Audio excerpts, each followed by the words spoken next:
Hazel, ikaw ba gumawa ng kay Joel? Usap-usapan doon sa loob ng ospital na nag-OD siya.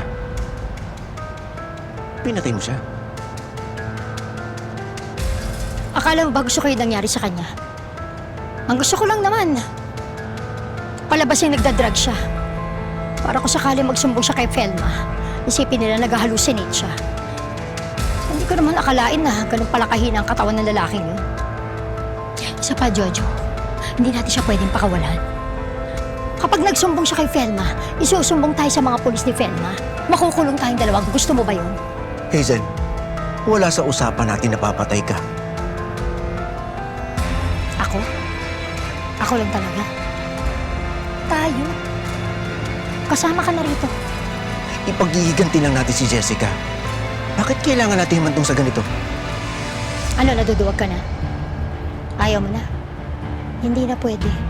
Naumpisahan na natin to. Wala nang atrasan.